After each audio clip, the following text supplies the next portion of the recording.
ଝାରସୁଗୁଡ଼ା ପୌର ପରିଷଦ ମଶା ତେଲ କିଣା ଦୁର୍ନୀତି ଘଟଣାରେ 4 ଜଣଙ୍କୁ ଗିରଫ କଲା ଭିଜିଲାନ୍ସ।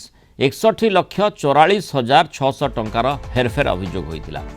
ପୌର ପରିଷଦର ତତ୍କାଳୀନ କାର୍ଯ୍ୟନିର୍ବାହୀ ଅଧିକାରୀ Manoj Tandi, sanitation expert Biswaranjan Sahu, accountant Achyutananda Swain ଏବଂ ମଶା ତେଲ ସପ୍ଲାଇ କରୁଥିବା ଫ୍ୟୁଜନ ଗ୍ରୁପର ଆଶୁତୋଷ ଶର୍ମାଙ୍କୁ ଗିରଫ କରାଯାଇଛି। ପୂର୍ବରୁ ମଶା ତେଲ କିଣା ଦୁର୍ନୀତି ନେଇ ଝାରସୁଗୁଡ଼ା ପୌର ପରିଷଦ କାର୍ଯ୍ୟାଳୟରେ ଭିଜିଲାନ୍ସ ବିଭାଗ ପକ୍ଷରୁ ଚଢ଼ାଉ କରାଯାଇଥିଲା। ଏହି ସମୟରେ ବହୁ ଗୁରୁତ୍ୱପୂର୍ଣ୍ଣ କାଗଜ ମିଳିଥିଲା। ଏହି ଦୁର୍ନୀତିରେ ସମ୍ପୃକ୍ତ 4 ଜଣଙ୍କୁ ଆଜି ଭିଜିଲାନ୍ସ ଗିରଫ କରିଛି। ଅଧିକ ସୂଚନା ଦେବା ପାଇଁ କଟକ ଜୋନାଲ ହେଡ୍ ବିଭୂତି ସାହୁ ଯୋଡ଼ି ହୋଇଛନ୍ତି ଆମ ସହିତ। ବିଭୂତି, ଯେଭଳି ଭାବରେ ଝାରସୁଗୁଡ଼ା ପୌର ସଂସ୍ଥାରେ ଯେଉଁ ମଶା ତେଲ ଆଉ ଏଇ ମାତ୍ରାରେ ଦୁର୍ନୀତି ତା ସହିତ ସଂଶ୍ଳିଷ୍ଟ ରହିବ, ଭିଜିଲାନ୍ସ ଚଢ଼ାଉ ତଦନ୍ତ ପରେ ଯେତେବେଳେ ଗିରଫ ହେଲେ ଏ ସମ୍ପର୍କରେ ଖୁଲାସା ହେଉଛି। କେହି କେବେ ଆଶା କରିନଥିବେ ଯେ ମଶା ତେଲକୁ ନେଇ ଏଭଳି ଦୁର୍ନୀତି କରାଯାଇପାରେ। ଦେଖନ୍ତୁ, ଆପଣ ଯଦି ଦେଖିବେ ମୁନାଲ 61,44,600 ଟଙ୍କାର ଘୋଟାଲା ହେଇଛି ଏବଂ ଏତେ ବଡ ଆମାଉଣ୍ଟର ଘୋଟାଲା ଏବଂ ତାହା ପୁଣି ମଶା ତେଲକୁ କିଣାକୁ ନେଇକି ଏଭଳି ଏତେ ବଡ ଦୁର୍ନୀତି ହୋଇପାରେ ତାହା କେବଳ এই ଘଟଣା ଝାରସୁଗୁଡ଼ା ମ୍ୟୁନିସିପାଲିଟିକୁ ଦେଖିଲେ ହିଁ ଜଣାପଡେ।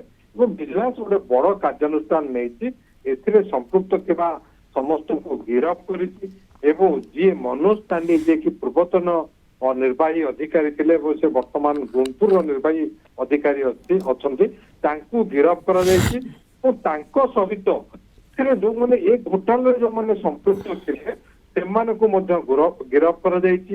ଯେମିତିକି ବିକାଶ ପ୍ରସାଦ ଯିଏକି sanitary inspector, Biswaranjan Sahu sanitation expert ଏବଂ ତା ସହିତ ଯେ ପ୍ରାଇଭେଟ ପର୍ସନ ଆଶୁତୋଷ ଶର୍ମା ଯିଏକି ଫ୍ୟୁଜନ ଗ୍ରୁପର ଝାରସୁଗୁଡ଼ାର ସେ ହଉଛନ୍ତି ବ୍ୟବସାୟୀ, ତାଙ୍କୁ ମଧ୍ୟ ଗିରଫ କରି ଆଜି କୋର୍ଟ ଚାଲାଣ କରାଯାଇଛି।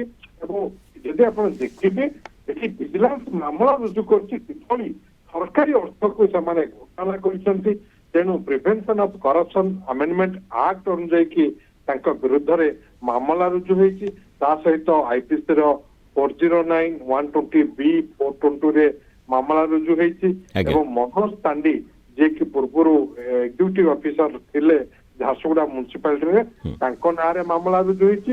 ତା ସହିତ ତାଙ୍କର ଯୋଉମାନେ ସହଯୋଗୀ ଯୋଉମାନେ କର୍ମଚାରୀ ଥିଲେ ବିଶ୍ୱରଞ୍ଜନ ସାହୁ, ବିକାଶ ପ୍ରସାଦ, ସେମାନଙ୍କ ନାଁରେ ମଧ୍ୟ ମାମଲା ରୁଜୁ ହୋଇଛି ଏବଂ ଯାହା ଦେଖାଯାଇଥିଲା ପୂର୍ବ ବର୍ଷ ତୁଳନାରେ 660 ଟଙ୍କା ଗୋଟେ ଲିଟର ପିଛା ଅଧିକ ଟଙ୍କାରେ ଏ ବର୍ଷ କିଣା ହେଇଥିଲା, ଯାହାକି 2023 ମସିହାରେ 23-24 ଆର୍ଥିକ ବର୍ଷରେ ଏ ଟଙ୍କାରେ ଘୋଟାଲା ହେଇଥିଲା। ମୋଟ ଯୋଉ ଦେଖିବେ 68,89,400 ଟଙ୍କାର କରାଯାଇଥିଲା ବିଲ୍ ଏବଂ ଏ ବିଲରେ ଯେ ସମ୍ପୃକ୍ତ ଥିଲେ ଯୋଉ ବ୍ୟବସାୟୀ, ସେ ବ୍ୟବସାୟୀଙ୍କୁ ମଧ୍ୟ ବିକାଶ ଶର୍ମା ଯୋଉ ବ୍ୟବସାୟୀକୁ ଫ୍ୟୁଜନ ଗ୍ରୁପର ଆଶୁତୋଷ ଶର୍ମା ତାଙ୍କୁ ମଧ୍ୟ ଗିରଫ କରିକି କୋର୍ଟ ଚାଲାଣ କରିଛି ଭିଜିଲାନ୍ସ। ଏବଂ ଭିଜିଲାନ୍ସ ଦେଖୁଛି ଏଥିରେ ଆଉ କିଏ ସମ୍ପୃକ୍ତ ଅଛନ୍ତି, କାହାର ଆଉ ସମ୍ପର୍କ ଅଛି ଏବଂ ସେ ଖୋଳତାଡ଼ ମଧ୍ୟ ଜାରି। ପ୍ରାରମ୍ଭିକ ଭାବେ ମଶା ତେଲ ଦୁର୍ନୀତି ଝାରସୁଗୁଡ଼ାରେ ଯେଉଁ ପୌରାଞ୍ଚଳରେ ହୋଇଥିଲା ସେହି ଦୁର୍ନୀତି ମାମଲାରେ 4 ଜଣଙ୍କୁ ଭିଜିଲାନ୍ସ ଗିରଫ କରିଛି। ଧନ୍ୟବାଦ ବିଭୂତି ସାହୁ, ବିସ୍ତୃତ ଆଲୋଚନାରେ ଆମ ସହିତ ରହିଥିବାରୁ।